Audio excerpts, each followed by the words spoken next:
Hi guys, welcome back to my channel. இன்றைக்கி வந்து நம்ம என்ன பார்க்க போகிறோம்னா சம்மர்சபிள் மோட்டரோட சார்ட்டர் பாக்ஸ் எப்படி வயரிங் பண்ணுறதுன்னு பார்ப்போம். சிங்கிள் ஃபேஸ் தான் இது.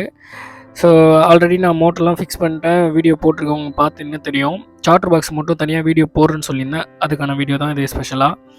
நம்ம சைட்டில் வந்து இப்போ 4 நீர்மூழ்கி மோட்டர் நம்ம போட்டிருக்கோம். ஸோ அதில் நம்ம ஒரு கனெக்ஷன் மட்டும் சொல்கிறோம் உங்களுக்கு எப்படி பண்ணுறதுன்னு. இங்கே பார்த்தீங்கன்னா இப்போது இவ்வளோ லென்த்து கேபிள் இருக்குது, 3 கோர் கேபிள். இதை நான் நைஃப் வச்சு எனக்கு வேணுன்ற தூரம் கிழிச்சிருக்கேன். கிழிச்சிட்டு இந்த ரெட் வயரை பிடிச்சி இழுத்துனா நமக்கு லென்த்தாக கிடச்சிரும்.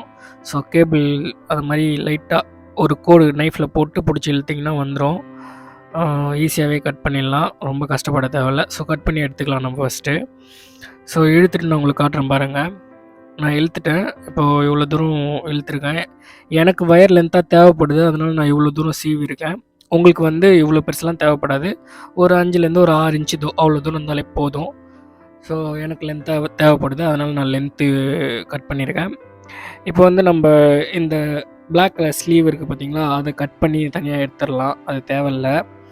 ஸோ அதையும் கட் பண்ணிவிட்டு நான் உங்களுக்கு சொல்கிறேன். இப்போ கட் பண்ணி முடிச்சிட்டேன். இப்போ நம்மக்கிட்ட ROB 3 லீடு இருக்குது. ஸோ அதுக்கப்புறம் பார்த்திங்கன்னா இந்த சைடு நான் மோட்டருக்கு போகிறதுக்கான ஃபேஸும் இங்கே எடுத்து வச்சுருக்கேன், அதை நான் உங்களுக்கு காட்டுறேன் இருங்க.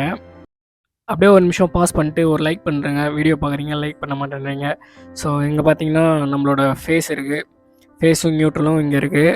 இதை தான் மொத்தம் நம்ம இந்த பேனல் போர்டில் கொடுக்க வேண்டிய ஒயரு. மொத்தம் 3 ஒரு 2 ஒரு 5 ஒயர் தான் கொடுக்கணும். இங்கே பார்த்தீங்கன்னா தெரியுதுங்களா, 5 ஒயரும்.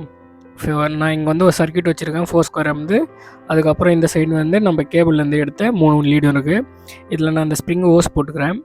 ஓஸ் போட்டுட்டு நம்ம நெக்ஸ்ட்டு என்ன பண்ணுறதுன்னு பார்ப்போம். இப்போ ஓஸ் போட்டு முடிச்சிட்டேன். இங்கே பார்த்தீங்கன்னா இவ்வளோ அளவு தான் தேவைப்படும். ஸோ நான் ஏன் லென்த்தாக வச்சுருக்கேன், இது ஃபேஸ் நியூட்ரல் தான். ஸோ அது ஒன்றும் ப்ராப்ளம் இல்லை, மாற்றிக்கலாம் வேணும்னா. இங்கே நான் மோட்டரோட ஒயரை லென்த்தாக வச்சுருக்கேன்ப்பா. ஏன்னா பேனல் போர்டில் வந்து கொஞ்சம் லூஸ் வேணும். ஸோ கொஞ்சம் லூஸ் வச்சுருந்தோன்னா நாளைக்கு ப்ராப்ளம்னா கழட்டிட்டு கட் பண்ணிவிட்டு திரும்ப ஜாயின் பண்ணுறதுக்கு ஈஸியாக இருக்கும். ரொம்ப சுகராக வச்சு கட் பண்ணி வேலை செய்யாதீங்க. கொஞ்சம் எப்பயுமே கொஞ்சம் லூஸ் இருந்தால் ரொம்பவே நல்லது.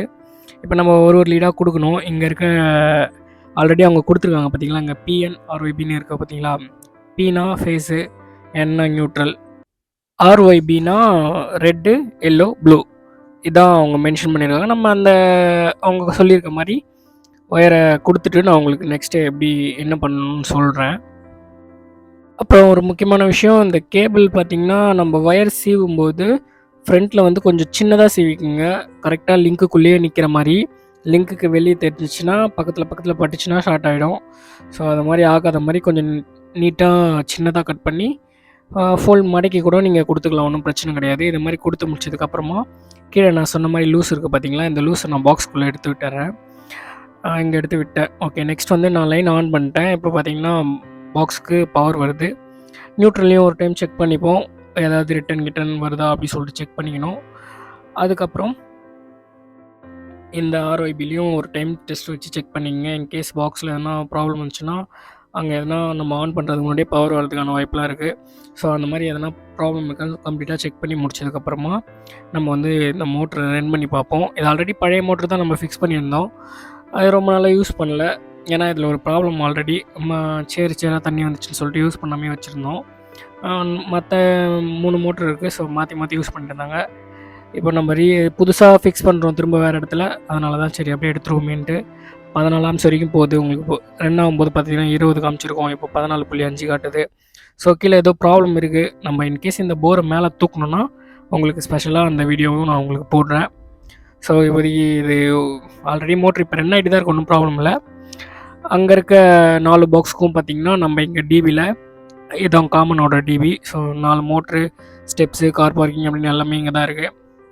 ஸோ இங்கே வந்து நான் 20 amps MCB யூஸ் பண்ணியிருக்கேன். அங்கேயும் MCB கொடுத்துருப்பாங்க, நீங்கள் வைக்கணுன்னா தனியாகவும் ஒரு MCB நம்ம போட்டுக்கிறது ரொம்பவே சேஃபாக இருக்கும். ஓகேங்களா. இங்கே உங்களுக்கு ஃபஸ்ட்டு தெரியுதா மோட்டர் 1, அதுக்கப்புறம் மேலே வந்து மோட்ரு 4 இருக்குது, அதுக்கும் மேலே 3 and 2 2 இருக்குது. 3 ஃபேஸில் டிவைட் பண்ணி போட்டிருக்கேன். ஸோ வேறு ஒன்றும் இல்லை, அவ்வளோதாங்க. நம்ம வீடியோவில் எண்டு வந்துட்டோம். நீங்கள் பார்த்துட்டு ப்ளாக்ஸ் காமிங் தமிழ், நான் உங்கள் ஆச்சு. அப்படியே மறக்காமல் சப்ஸ்கிரைப் பண்ணிக்கங்க கைஸ். பாய். வீடியோ லாஸ்ட் வரைக்கும் பார்த்ததுக்கு ரொம்ப நன்றி நண்பா.